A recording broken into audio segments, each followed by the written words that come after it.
204 of the Weekly Show live December 1773 on Rumble and YouTube. Mostly Rumble though.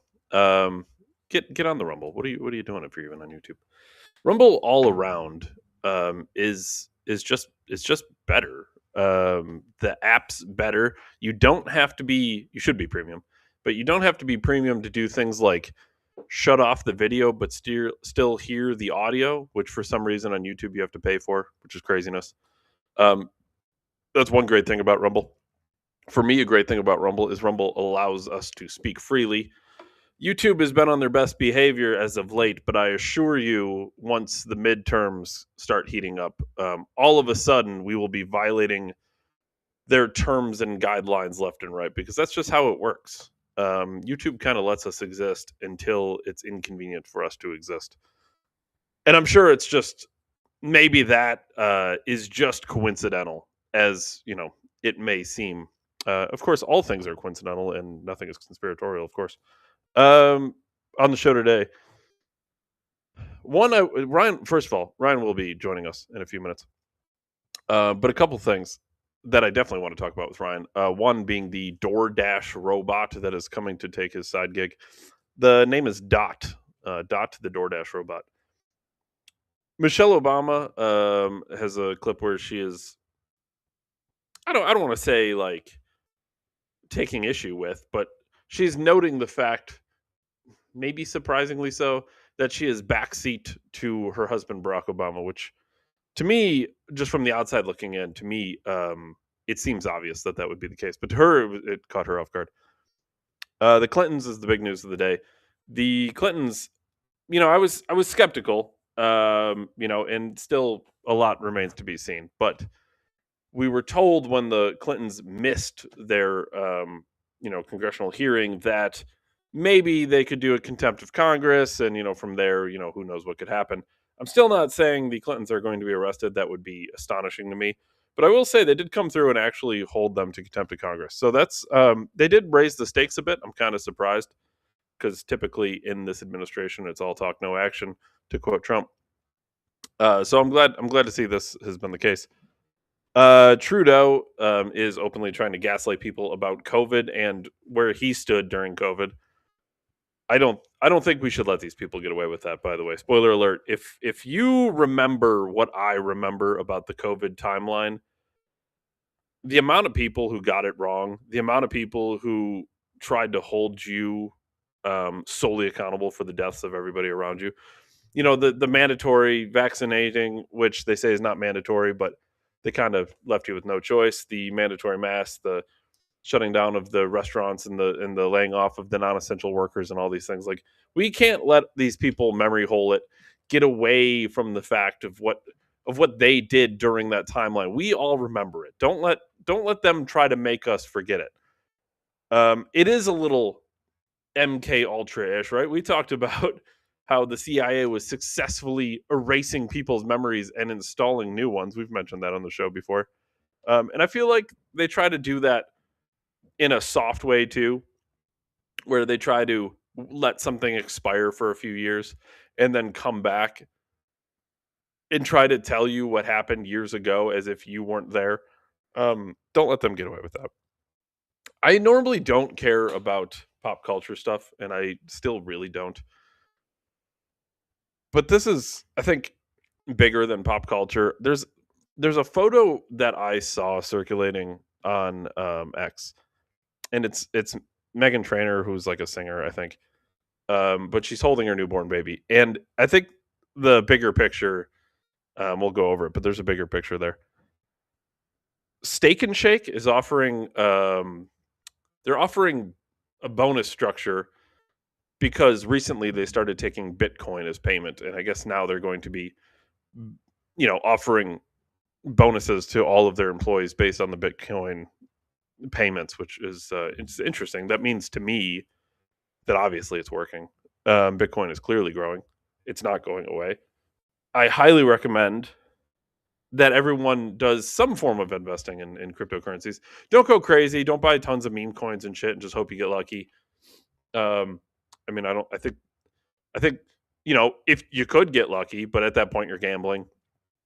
And I don't recommend that. But if you're going to get into cryptocurrency, maybe do like a 75-25 policy where you're 75% in on more well-established coins, and then if you want to take 25% and gamble it if you can afford to or whatever, go for it, I guess, but like probably don't. And Sneeko says he's the new top G. Um, based on the Andrew Tate interview that he just did with PBD and some of Tristan Tate's comments too. With that being said, like I said, Ryan should be joining us probably within the next, I'd say, 10 minutes or so. So in the meantime, what we're going to talk about, I kind of want to get into this Michelle Obama clip. Again, this is, to me, from the outside, not, I'm obviously not familiar with these people on a personal level, but I think if anybody was in a similar situation, I don't know if she was surprised. I don't know if she was insulted. I don't know why you would have been either. But I'm going to put the clip up on the screen. Apparently, I'm going to cut my camera off first. I'm going to put the clip up on the screen here of Michelle Obama talking about Barack Obama. I was a dean of students. I was like, oh, you guys, all of that just disappeared in the course of this whole election. And you now see me as just Barack Obama's wife. So that made me say, what, that quickly, my shoes become the most important thing about me, right? And again, not unique to me. It can happen to the best of us. So I shied away from fashion leading the conversation, but I knew I didn't completely control it. So let's lean in. She said she was the dean of all students at a university. And she took issue with the fact, I don't think she was angry about it, but maybe more surprised or caught off guard, I suppose, that she became in the background of her husband's presidential campaign. I don't know how important she thought she was. I don't want to say like being the dean of students at a university, and I'm sure it wasn't some shit university. I'm sure it was a, nicer school. I don't know if the dean of all students at any school is anywhere remotely nearly as important, nationally, globally, in the grand scheme of things, as the president of the United States. And if that caught her off guard, I don't know what to tell you. She didn't. One thing I will say, at least in this clip, as far as I can tell, she never made that about her sex. It wasn't like a misogyny thing. It wasn't about being a woman. Thank God, because I could totally see her going that route. But I don't understand. Like, what were you expecting? What did you think you were going to be front and center while your husband was running for president? He's already a senator in Illinois. Do you think the dean of all students at a school is somehow gonna outshine the senator from Illinois running for president and becoming the president, the first black president? Which, it does have a little different meaning, for sure. Being the first black president is always going to go down in history. It's always going to be something that's noted. It might, who knows? It could be another 3 decades before there's another black president. Not that I really care if the president's black or white or whatever. It doesn't matter. But the point is, it does carry a little extra weight. So, like, I don't know. I don't know what you would be expecting if you're Michelle Obama to be the dean and be in the spotlight while your husband's running for president. To me, that's crazy. I don't know if there were people close to her who I don't even think you would have known to prep somebody for this. Hey, by the way, you're going to be in the background. As every first lady in the history of the United States, in the past, the present, and all of them in the future, will always be in the background of the president. The first lady is happenstance. The president is the elected, it is the important role, right? It is the most powerful man in the United States, allegedly. It is a global power. You're not going to outshine him because you're the dean of students at a university. I don't know. Is this like how delusional some people are? Do you really think you're that important? Is that a level of self-importance that I could never imagine?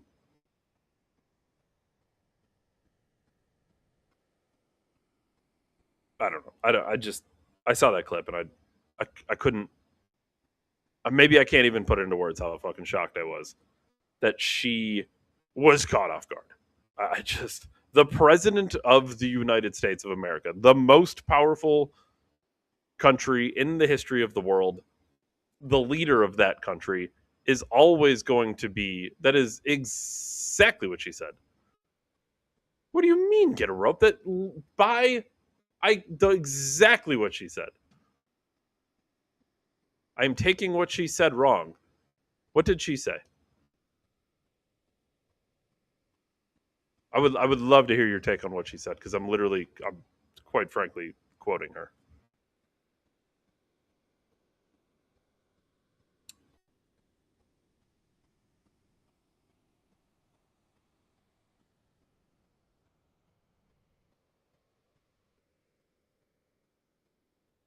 I was the dean of students. All of that just disappeared.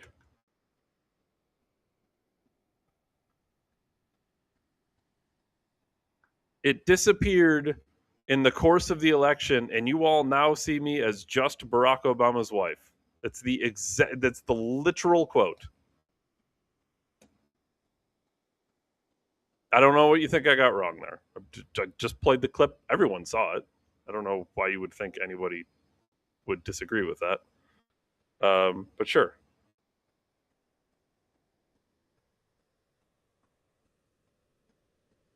Speaking of speaking of gaslighting, I'm gonna pull up a clip from Justin Trudeau.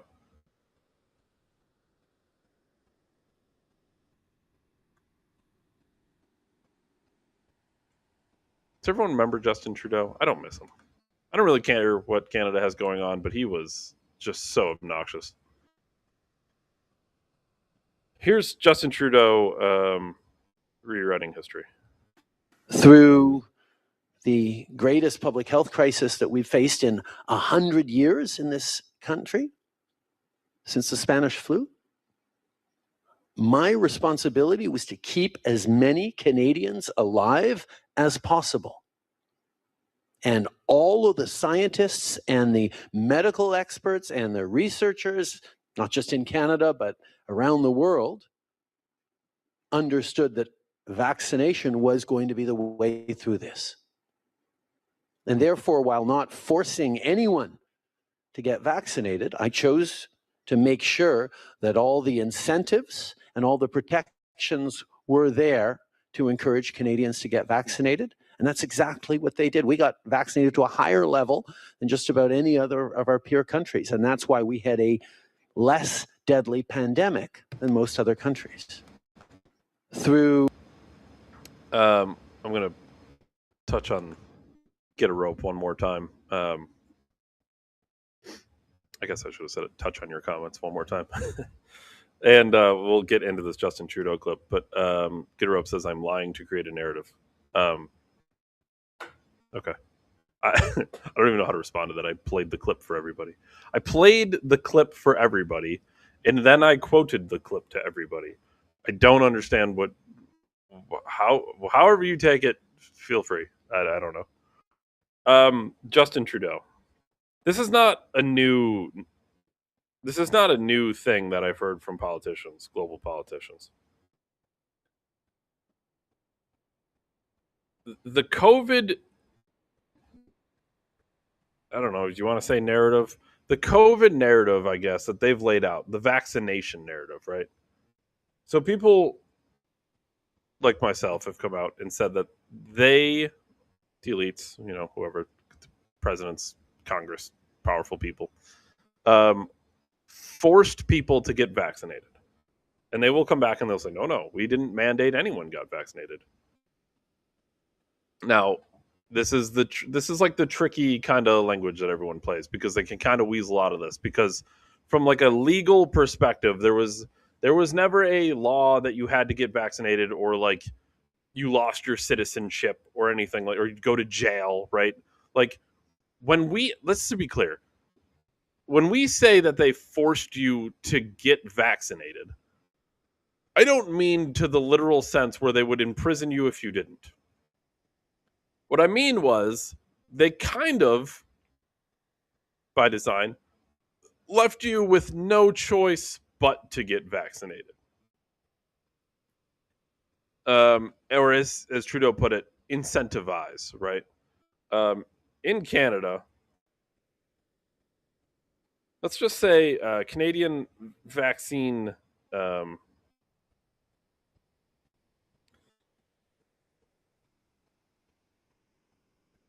I don't know if you want to call it a penalty, right? But let's say, for example, in Canada, I just pulled it up here, right? So federal mandates for public servants, federally regulated transportation workers, air, rail, marines, domestic, international travel, right? Vaccination requirements all existed. Every single one of them existed. So, first of all, right out of the gate, that is a mandate, right? That is a mandate. That was the law. And that did not apply unilaterally to everybody in Canada, but it did apply to those specific people. So right out of the gate, those people were in fact mandated. Okay. Border entry, it was required to be vaccinated. Okay. That is anyone entering the country had to be vaccinated. That isn't a mandate. It was a must. It was not a suggestion. It wasn't a really good idea if you want to come in here, you must be vaccinated. Okay. It's your country. You can control the borders however you want, just like how the United States can control our borders any way we please. That's fine. But the thing that's really important, and we saw a lot of this, not only globally, but in the United States, there was a lot of this. And I remember very specific stories from friends of mine, if you want to go anecdotally, whether it be nurses or Ryan told the story on here how he was sharing I think he was sharing a Uber or something with like with a guy who was a pilot for, making it up, Delta Airways, right? And all these people were in fact mandated to have the vaccine, and there were lawsuits related to it. In New York State, a lot of nurses or doctors who refused the vaccination. Wait a minute, why would a nurse or a doctor refuse the vaccination? Because they have bodily autonomy and they weren't trusting of the vaccine, because of course it was not tested long term. We were lied to about the effects. We were lied to about the potential results. But these people lost their job. People in the military lost their job, and there were lawsuits. They had to get back pay, right? They won in the long run. But, that was a form of a mandate. It is not a legal mandate. No one said they were going to jail, but you put them in a position where they had no choice. They had to make a decision. As much as those people would have loved to just keep their job, and maybe even just, and of course, if you're a doctor or a nurse, you're probably going to be wearing a mask anyway. But a lot of those people probably would have chose to just listen. I'll just wear a mask and go into work and wash my hands and be safe, and that should be that. But that was not good enough. Show me the vaccine, or you don't have a job anymore. That's the incentive that Trudeau talks about. Yeah, they were strong armed. Get her up. That's right. They were strong armed. It was very much. We kind of described it on the show as mafia tactics, right? It's like, yeah, you should probably get that vaccine. It'd be a shame if you didn't. It'd kind of be a shame if you lost your job. It'd be a shame if you couldn't go see your family in hospitals. It'd be a shame if you couldn't go out in public and hang out with your friends. It'd be a shame if you couldn't travel. It'd be a shame, all these things. They left you with no choice. But they get to run out there and say on a technicality that they didn't force anybody. Well, we didn't tell you you had to. It wasn't a law. You weren't going to go to jail. There were no fines if you didn't, but you lost your job. But you couldn't join society. You couldn't go into certain buildings. You couldn't go to certain sporting events. You couldn't go to a concert unless you were vaccinated. Show me your card. Show me your papers. That was a society we lived in for a long time, a year plus, 2 years. I mean, it was a long time. It felt like a long time looking back, and it felt longer living through it. You know, there were certain jobs that had to lay people off because they were, quote, non-essential workers. It was very much strong arm tactics. And now we look back years later and we get told by people like Justin Trudeau that nobody was mandated. Nobody forced you. It was just a good idea. We heavily suggested it. Really? Tell that to the people in the military who didn't get to serve. Tell that to the doctors and nurses who lost their job. In New York State, they were bringing in, or they planned to bring in, I don't quite remember, so excuse me if I'm wrong, but they were either bringing in or planning to bring in the National Guard to replace nurses who lost their job for refusing to get vaccinations. Schools were shut down everywhere. Even with vaccinations, they just decided to shut schools down. They figured that wasn't necessary. Not essential. I don't know. You know, gaslighting is a term that kind of gets thrown around a lot. I get it. Maybe it's overused sometimes. But I think this is the definition, right? Like this is literally word for word what gaslighting is. We all lived through it, Justin Trudeau. We remember. It was listen, I don't have the best memory, but it was 5 years ago. I do remember some things about it. I do remember that I wasn't allowed to go to a sporting event. I bought tickets to pre-COVID. Or actually, what I should say, it was not that I bought tickets to. They were gifted to me for either Christmas or my birthday. Don't remember. And I was, of course, and still am not vaccinated.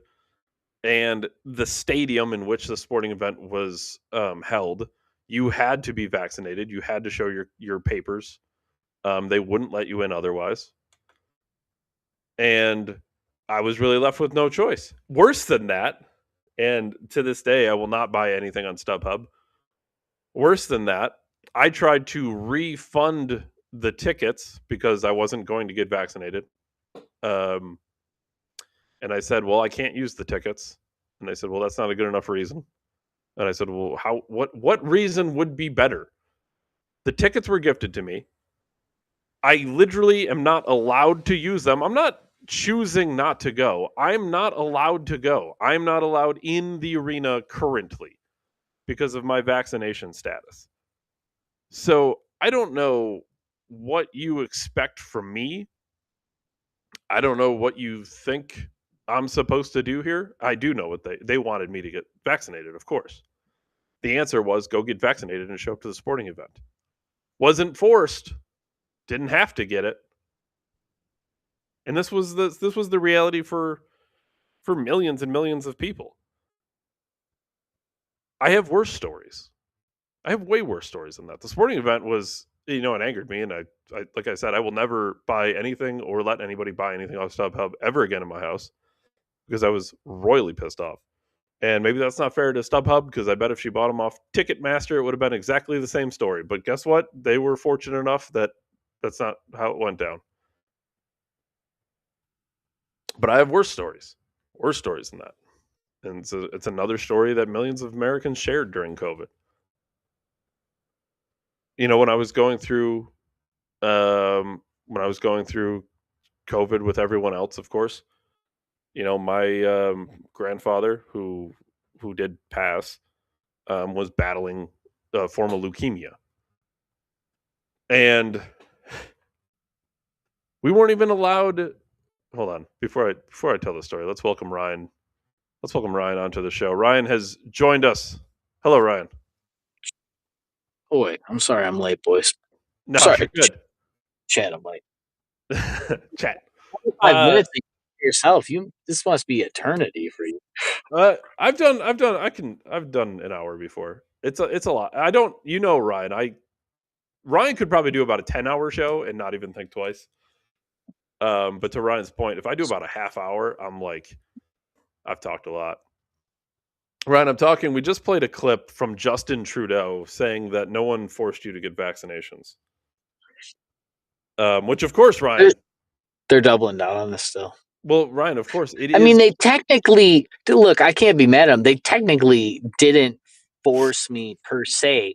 They just tried offering me free cheeseburgers and ice cream and said that I couldn't go to work maybe, or that I couldn't see my grandparents if they were in a nursing home or a hospital. You said that I couldn't go into a store without a mask on. You said that I was hurting people and killing people's grandparents, and I was hurting the ill. I was told that if I don't get vaccinated, that it's going to be a cold, dark winter while you were sitting in front of the place they signed the Declaration of Independence on 4th of July with the same color lights behind you as the devil's dick. But you didn't force me. You definitely didn't come to my door by gunpoint and force me. You're right. You didn't force me. You just convoluted with social media companies to, I don't know, propagandize everybody into taking a vaccine that was highly experimental and also not a vaccine. But no, Dave, they didn't force me. They just tried making it hard. They pitted my neighbors, my friends, my family, my coworkers, my job, and everybody against me to make me think that I was the crazy one for asking questions about a raccoon dog. Ryan, the really funny thing is that's exactly what I said before you came on here. That's why we do a program. It's why. I mean, like, listen, nobody, technically they're not wrong. They didn't mandate us. There were no laws. I wasn't going to jail if I didn't get it, right? That would be a true, that'd be a true mandate. But they made it hard to say no. Trust me, as somebody who did not get vaccinated, they made it pretty tough to tell them no because I was left with very little choice. My mom was wiping her groceries down and telling me I can't come over there unless I fucking wear a mask. Yeah, you brainwash my entire community and culture to think that I was in the wrong for asking questions. I was just about to tell a story. I told the story of the sporting event, right? I was gifted tickets and I couldn't go, and StubHub wouldn't refund the money because, well, I could have went. All I had to do was vaccinate myself. But worse than that was the fact that my grandfather was fighting leukemia in the hospital, and for the rest of my life, if I don't make it to the end of the show, or if I live until I'm 126, I will never forget the fact that during COVID, my dad had to fight with nurses to allow my family in the room with my grandpa as he had his last breaths on a ventilator. That was the world we lived in. There was no mandate, but you can't go see your grandpa. Yeah, they wanted him to die alone. Imagine the fucking ball. And I felt, honestly, we've talked about this, and we talked about the Nazi concentration camp guards and stuff, and certainly I'm not saying the nurses at the hospital were concentration camp guards, but it was a little shade of that, because it's like just doing their job, close. Brian, right? Just doing their job. I don't want to fight anybody. I don't want to make a big deal. It's not our fault. It's not our rules, but we're just enforcing the rules. We're just doing our job. You're not allowed in the room while your grandfather dies. Well, it's just the World Health Organization, David. It's not even our government. It's the World Health Organization, and we fund it, don't mention Taiwan though. But, it's out of our hands. It's not us. This isn't my mandate. This comes from above me. Mm-hmm. And it's not a mandate also, right? Of course. Well, we didn't force you, so it's technically not a mandate. It's just a recommendation. And it's such a recommendation that if you don't take the recommendation, you can't file your tax exempt forms, or you might lose federal funding, or, you might take one of those contracts that you get for your business there to make bulletproof vests or something. You might lose it. You know Or pregnancy flight suits. what? Pregnancy flight suits. Uh, very real thing. Ryan, do you know what DOT is? I know that's very vague. Is that an app? Apparently, it's a DoorDash robot. Oh shit! No, I never heard of I this. have. I didn't know they have them. Okay, full disclosure. I have not checked to see if this is real yet. I like doing things live on air sometimes.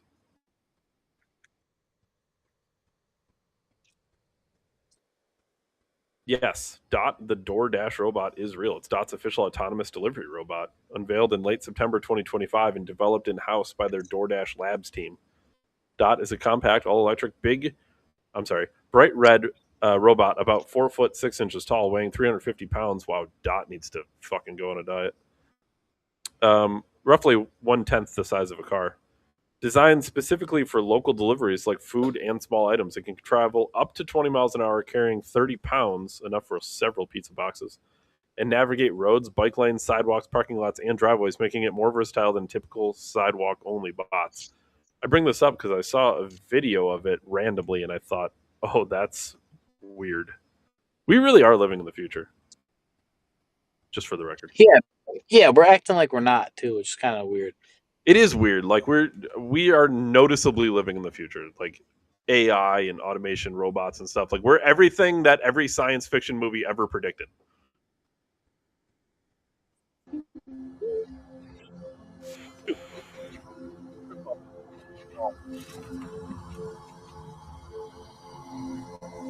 I love they make them look friendly. It's my favorite part They about do it. look friendly. It looks like it's kind of Thomas like the Engine. Yeah, it's like Wally like, right? Oh wow! Oh, it lights up. Whoa! Yo, it's like a it's baby. So cool. It's like a little baby carriage carrying Climb in the little food suicide babies. pod and get your pizza. Yeah. Yo, is that So heated? like, oh, Is that a heater or is that just the light? I think it's just close the light. it.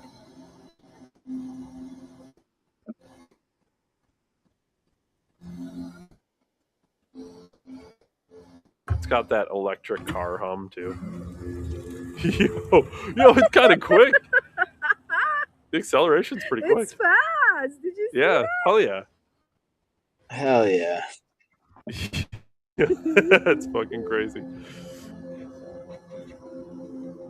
That's kind of Yo, but AI is just a bubble, David. It's a bubble, Ryan. You don't need any AI with that technology.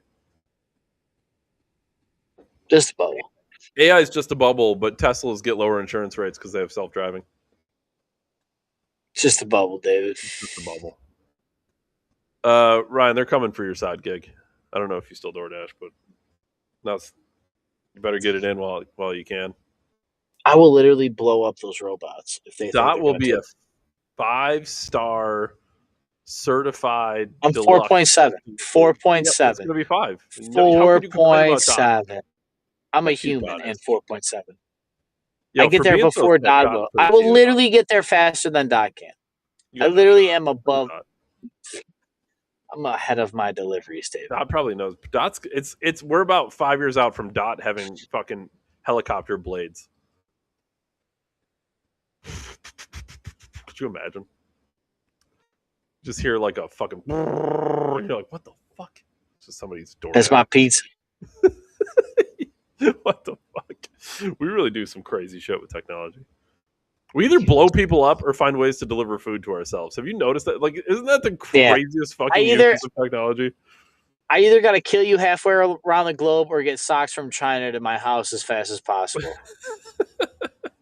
I want to kill you with a PlayStation remote or deliver my own food. I'm not sure which. Right. Speaking of Americans and food, which is a big topic to talk about. Starting March 1st, Steak and Shake is now giving all hourly employees a Bitcoin bonus of 21 cents an hour. This is of course following up when their decision last year, maybe 2 years ago now. I think last year they decided to start taking Bitcoin as payment. That's pretty awesome. That's cool. As the restaurant that I worked at through college is pretty dope. Pretty. I'll say this too. For it's like an in-between restaurant, right? It's not quite fast food, but it's not. We call that hot food fast, is what we called it. Yeah, it's not. It's not McDonald's. Okay, let's be clear. It's not a. No, fast it's way food better. joint. It's way better than McDonald's. Well, that's what I was gonna just say. Like, for what's basically a fast food restaurant, but kind of a little bit more. Like, the food's actually pretty good. Dude, it's real beef. Pretty fucking good. There's real little beef pucks, dude. I used to weigh them, put them, fucking stack them 3 at a time. It's pretty delicious. The shakes, dude. The steak and the shakes, dude. They got it right. They know what they're selling. Like, they're legit. Sardar knows what he's doing. I don't know if he's still the owner, but Ryan, I think we need to go to Steak and Shake and pay with Bitcoin. I like this. I'll buy with some Bitcoin. I could buy some Steak and Shake. I got enough. You got 2 1/millionths of a Bitcoin for a fucking fry? I don't know what I technically have. Here, I'll pull it up. It's not that much. I have more like Ethereum and Solana and stuff, but I do have some Bitcoin. Do you have a full coin of any of them? I have multiple Solana coins. I have, I don't know, what, a tenth of an Ethereum probably. And I have a couple. I was saying at the start of the show, like, my crypto investing structure is pretty much like a 75-25. Maybe it's probably diverged to more of like a 90-10 at this point. But it's like put 90% towards the ones you kind of trust a bit. And nothing's a guarantee, to be clear. I'm not saying like Bitcoin will never fucking tank or anything. But put 90% into what you trust if you're going to do it. And have some fun money. If you want to put 10% in meme coins and shit and hope you get lucky, that's fine. I get it. It's fun. Yeah, there's a. I'm trying to remember. There's a way on here to pull it up. It's not loading very quickly though. I'm sure my wallet's getting stolen as we speak. Yeah, there are ways to pull up like how much of each coin you have, but yeah, I have several that are full coins, and I have, most are fractions of coins. But the thing with a fraction of a coin is, it's still worth money. When everyone has many dollars to buy McDonald's, and I can buy the same McDonald's with a fraction of a coin, that tells you which money is real money. It's weird, ain't it? You're buying stuff like how our grandparents used to buy stuff with dollars. Like, yep, I used to be able to get a nickel and get a whole Happy Meal, and now you get a nickel of Ethereum. It kind of, that's an interesting point. It kind of like reversed inflation in a way. It's like with my money, I only got to spend, 1% of one whole coin to get. That's real money, boys. That's the actual money. That's real money. Can't do that with your gold bars. What's it backed up by, Grandpa? The fucking data center down the street, Johnny. It's a bubble. They'll say it pops one day. Just a bubble, but we got fucking data centers. $1 million electric bill. Just a bubble. Real estate was a bubble too, Ryan. So was the .com bubble. They weren't building .com bubbles that had $1 million electric bill. Ryan, I pre-warned everybody. There's a picture circulating. And listen, I'll say this. I'm not like a pop culture guy. I don't really care about like, artists, like music artists and stuff. Like I like, not to say like I don't consume their art, but what I say is I don't really care about like their personal lives and shit. I don't care who's dating who or any of the shit. All the TMZ bullshit articles. Like I don't care about all that. Part of me actually likes Get a Rope. He said you nerds. He said you nerds are so close to understanding true freedom. Teach us, Get a Rope. Teach us. Teach us your ways, Rope Master. Let me swing with you, dude. Come on. I think I already said I was going to touch on him earlier. What I meant to say was I was going to touch on his comment. I don't particularly care about pop culture stuff, to get back to what I was saying. Dude, what if Get a Rope was like a 14-year-old kid? He'd be just a fucking trolls. Yeah, he'd be a cool ass 14-year-old kid. I'd give him some credit. Or some dude like 55 with a drinking problem that just like crystal meth pipe lights us up. I don't. He doesn't strike me as a crystal meth pipe kind of guy. I think he's you think this guy? I You think think this guy's just working his 9 to 5 and then coming home and watching us every night? I don't know, I That's think what he's you. got, I don't know. I feel like he's a mostly sober guy, if I were to guess. Maybe a drink here or there. A couple cokes. Maybe a smoke every once in a while. But listen, who else is not imperfect, Ryan? Well, Jesus was imperfect, David. Clearly, He was disagreeable as well. also super agreeable, David. Agreeable Jesus, my favorite. I have Malt a beverage. feeling like Get a Rope one day is going to be on a roof while we're at a college somewhere. Um, Like I told you, boys, should I have told listened. you. 357 is the way. Charlie Kirk the shit out of you, boys. Megan Megan Trainor has a photograph circulating of her. I guess the reason I bring this up, I don't really care about pop culture, but there's a bigger picture here, which is the reason that I am bringing it up. So there's a picture, and it is probably one of my favorite pictures now because it's like the perfect, most truthful, like most vulnerable, most honest, most telling photo of all time. In a world of all these like streamers and OnlyFans thoughts and whatever influencer girl, Snapchat, fucking whatever, fucking TikTok star, all these girls telling you they don't want kids and they don't want a husband and they don't want boyfriends and they just want to go live on their own and make a bunch of money and be boss bitch and all this shit. All of that, I don't even have to sit and debate. I can just put up now this one photo and all of them should shut the fuck up because it's like truly the most beautiful thing. And it reminds me of when my child was born. It'll probably remind you when your child was born. Um, but like it really is like one of those pictures that kind of just hit for some reason. Dude, just look at the purity and like all of Oh it. man, It really is like truthfully like your child being born really is the craziest event possible. And it to be honest with you, it might be 10 times crazier for the mother. I don't know obviously because I am only the father. But I can tell you I was emotional. And Ryan, I'm not quite an emotional guy, but it really was just like something else. Like it was the thing to end all things. Like there is nothing that will top it. Um it's kind of it's if you haven't gone through it, it's literally undescribable.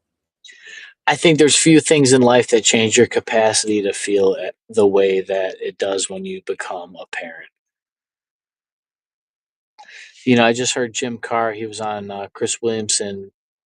I don't know when it was. It's older, but it was a short. And he said that you think you have skin in the game until you have kids.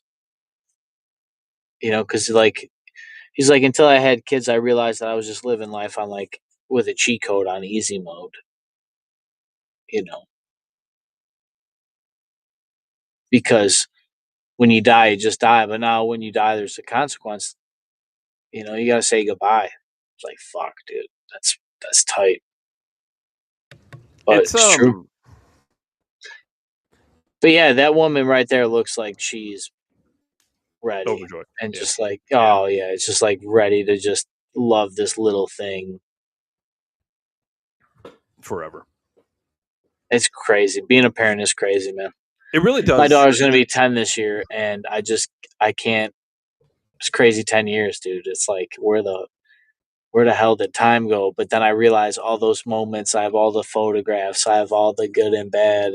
I have the good days, the bad days, the days I was a great dad, the day I was a bad dad. Like they're there. The 10 years are there. If I think about I it, it's just Yeah, like but fuck. the thing is, man, I really fucking feel for you because Why? Because she's a girl. she's a girl for one, about a few years out from being a teen. Fuck, no, thank you. Uh, dude, I was like praying so hard for a boy, just not like not that I like prefer a boy in any way or something, but just because I know like a girl is going to be like a whole different level of challenges that I was not fucking ready for. Nas said in a song, he has a song called Daughters. Mhm. It's older, but it's good. And he has a line in there that says, the foulest and the hardest, like the biggest heartbreakers like God gets you back, he make you have a precious little girl. It's like, fuck, dude. You know, when you have a daughter, you gotta like face all the shit that you, if you haven't been a good man, have to face, kind of.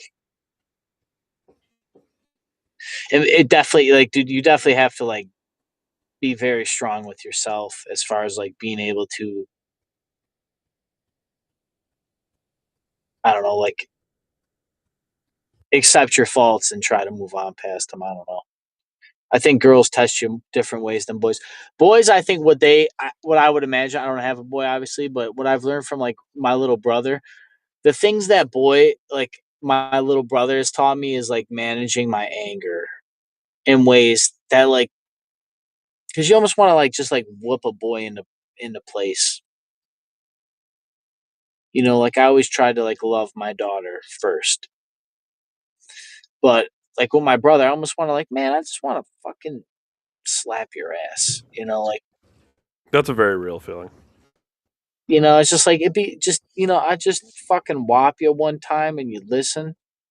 You know, just do as I tell you and shut the hell up. Like, go.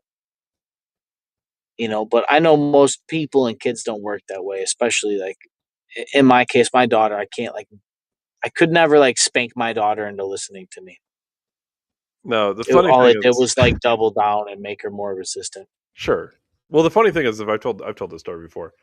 Um, for the record, I'm not against some light physicality with your children within reason, and that's of course that's a gray area, a sliding scale, and an opinion based thing. It's a in the eye of the beholder situation, right? Very light, right? People who beat their children, fuck you, like that's crazy. But you know, sometimes there's a little bit of necessity. I've never hit. With that said, I've never hit my child at all, but I do threaten to hit him, and for whatever reason, it works. Even though I've never hit him, just You just don't saying, even want to get hit. yeah, like just saying you're going to hit, like I will get physical with you, and he's just like immediately like, fuck, I can't win in a fight. Like he's smart enough to know he's not going to win in a fight. It just works. I don't know what Ain't I it was doing. crazy because you almost feel like an asshole too? You're like, man, I just bullied like this little tiny human, and it just like, but like it crazy in a weird way. In like 2 years, he's not gonna remember. No, He well, might and remember it's like not dad like was super. strict with Yeah, me, but he's not gonna be like on February 10th of 2010 he did this to me. You know what I he's mean? Like it's not. he's slightly autistic. He might remember the date. Yeah, that's what it is. He's got the Davidism. No, if he's got tism, he gets it from his mom. Ryan's. We've been talking about these Was the people. Tylenol? She ate Tylenol. It was too much. Yeah, yeah, way too much during pregnancy. Do you know what's funny about that? Is when she was pregnant, the doctor specifically told her not to take Tylenol unless it was necessary. He didn't say like never take it, but he's like try to not take it if you don't have to. But now, of course, 11 years later, he's 11. You know, RFK Jr. says it, and it's a conspiracy theory. 11 years ago, the doctor was saying it to her. You know, a doctor who got a doctorate in medicine from, you know, a school, a university, right? Trust the science. 11 years Definitely a ago, conspiracy. yeah, 11 Conspiracy years ago, doctor. A yeah, conspiracy college. get her up. To be clear, I do not get obsessively, aggressively physical with my child. Like I said, never hit him, but you know, a light, and I think he knows I'm joking, but a light joke here and there, a small threat of violence that does do the trick. Yeah, no, the doctor 11 years ago was quite like not super. He wasn't like, "Don't ever take it, your baby will die," right? It wasn't like over the top, but it was like, "Yeah, just try to stay off it if you can't." He also said diet drinks. Try to stay away from diet drinks. You know, if you have to drink a Coke, just drink the real thing. It's fine. You know, it's not great for you. You probably shouldn't drink any of it, right? This is doctor advice, right? Like, don't really drink any of it, but I'm being a reasonable doctor who understands humans exist, and sometimes they like to drink things that they shouldn't drink or eat things they shouldn't eat. So I'm going to give good advice based on that knowledge. You know, don't drink diet drinks. If you really are dying for a pop, just drink a regular Coke. You're fine. Yeah, just like basic stuff like that. All this stuff would now be conspiratorial, of course. It's just funny. It's funny how like 11 years and like all of a sudden the science has changed. If RFK Jr. says it, it's a big conspiracy. He thinks it's giving the babies autism. Listen, I don't know. My doctor said don't give it to him either. So, like, what the fuck do you want me to say? We've been talking about these people for the last few days now, because of the, of course, very now famous club scene. The infighting began, huh? A little bit. I shouldn't say I haven't been a fan of, because I don't think that's fair. I've never watched any of the content, I guess I should say. I've never watched Sneeko.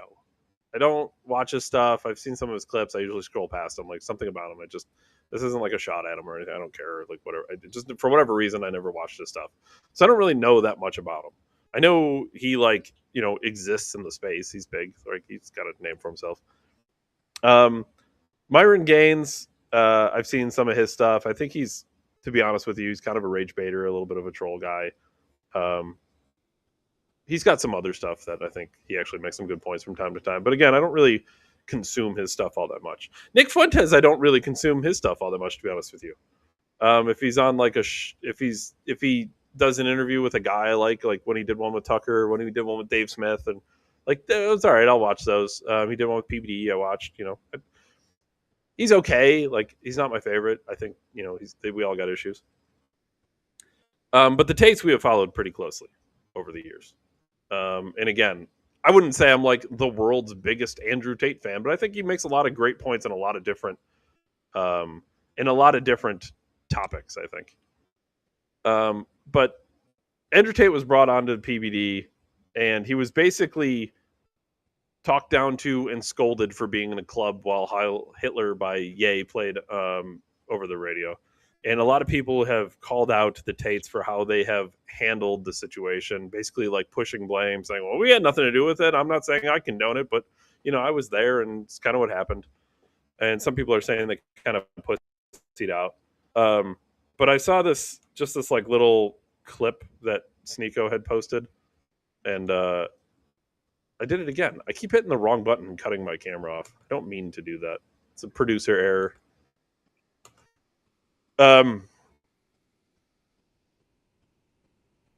Honestly, Ryan, I'm just... You fold? I'm just going to say I didn't do it. I'm just going to say that I didn't play the song. I don't find the song funny. I didn't think it was appropriate to do. You got to sacrifice that title. This retarded. This is not funny. This is horrible. Guess you're not Top G anymore. Stole that shit. I'm Top G, nigga. I talk facts. Tristan told me that Sneeko played the song. He was calling on it. Oh, yeah, Sneeko does loads of clips insulting me all the time. Let's work out this issue a little bit. There's no issue. Okay, whatever. We don't have to play the whole thing. The whole point is, I don't think so. I don't think so. He is now... You don't think Sneeko played the clip? No. He did. He posted it on his X. He's literally running around saying he's the new Top G because of the way Andrew Tate handled the criticism, and that's not how that works. I'm sorry. That's literally not how that works at all. First of all, Top G is literally just a nickname that he came up with. So you're just like trying to claim his nickname, which is kind of crazy. I know what he means. He's trying to claim like the top spot, be the guy, be everything that Andrew Tate claimed he'd be. But there is a I'll say this. At some point in life, when you're a man, right, and you're trying to take the top spot from another man, there is going to be a point where it can... You're going to be in the same place at the same time. Yeah, it could result in violence. I'm not saying they're going to get in a fight outside on the streets or something like that. I don't think Andrew Tate would do that, first of all, and I don't think Sneeko would do that. But what I mean is, if these two were to square up in a ring, I don't know much about Sneeko, but he don't look like he weighs 160 pounds soaking wet. I'm pretty confident he would get knocked the fuck out real quick. So I'm just saying, like, if you're going to run around and say you're Top G, you should probably work on parts of yourself. Learn how to fight, maybe get a little bigger. Because I'm just saying, like, that's part of it. I think that's part of it. Like, I don't think you can be, you could be, highly intelligent in certain fields, and you could be super funny in certain, ways. You could be the funniest guy, or you could be the smartest guy, or you could be the strongest guy, or you could be the best fighter. You could be you can have the biggest charisma. You can be able to lead people, right? Or the best. But like, so few people can do all of those things well. And if you're going for the top spot and you can only do like two of those things really well, it's not going to work out. So without knowing that much about him, I'm just saying, like, if you're not funnier than Andrew Tate, if you can't beat him in a fight, if you're not smarter than Andrew Tate, If you're not richer, though. if you're not richer than Andrew Tate, if you can't drive cars better than Andrew Tate, if you can't lead people better than Andrew Tate, if you can't make videos that are more entertaining than Andrew Tate, if you weren't the most Googled man in the world like Andrew Tate, if you're not pushing all the buttons of the wrong people the way Andrew Tate did, if you're not getting the women like Andrew Tate, if you're not having all the babies like Andrew Tate, if you're not hanging out with all the top people like Andrew Tate, if you're not, right, like, all of these things, and like, you're gonna go to like one very specific case and then use that case to be like, I'm top G. I didn't cave to Patrick Bet David. I'm top G now. It's like, okay, but like, you have to now conquer all these other things. Like, even if I give you this one, you gotta now conquer every other step. So like, yeah, you got this one, only 207 more to go, right? Like, you're nowhere close. And I don't really give a fuck one way or the other, like I said. But if you're gonna make the claim, you got to be close. Like, I think and I think he's doing it to troll, right? Whatever. It seems like all these people are mostly just trolls, but like, I don't recommend it. I don't recommend making the claim.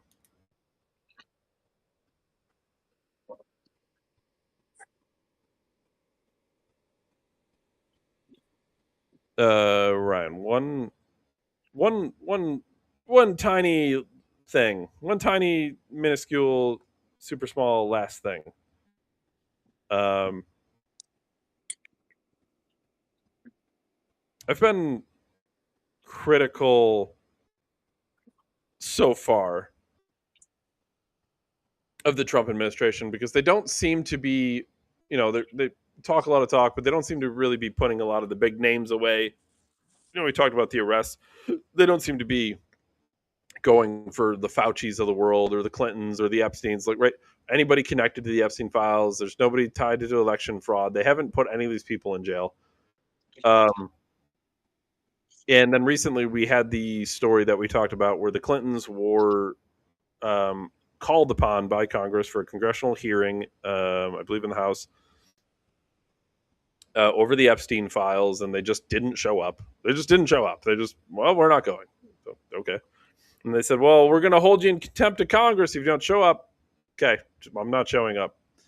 And days have passed and nothing happened. But now, today, finally, Ryan, the Clintons have been held in contempt of Congress. So it's like a step in the right direction. It might arguably be the first sign of them even remotely doing anything that they said they were going to do. And I know this is Congress, not even the Trump administration, to be clear. But it's like, finally the Republican Party grew a pair of balls for the first time in, I don't know, my 30 life, years. maybe, like a long time, like a long fucking time. So I'm gonna take the wins when I can get them. The Clintons now in contempt of Congress again. What does that mean? Not a ton at the moment, but it does open the door for things to get worse if they don't start playing ball. So I think I mostly stand by the fact that I still don't predict anything's going to happen. But at least we moved in the right direction.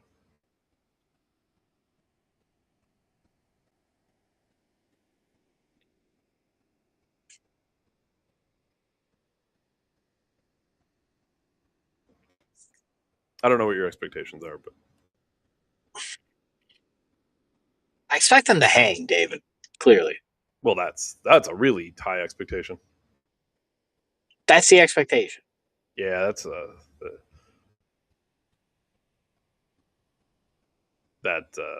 yeah. I mean, what else do I say? It's not going to happen. You can hold them contempt. They're going to get away. She got literally told by James Comey that if you were anybody else during any other time in human history, you would be arrested for fucking damaging evidence related to an FBI investigation. But I'm not going to do that. So if they didn't get in trouble for that, why would they for pedophiles that they're already covering up for? Well, they won't, of course. Yeah, I've lost faith. It's beyond repair, right? Do we agree it's beyond repair? Is there repairing this?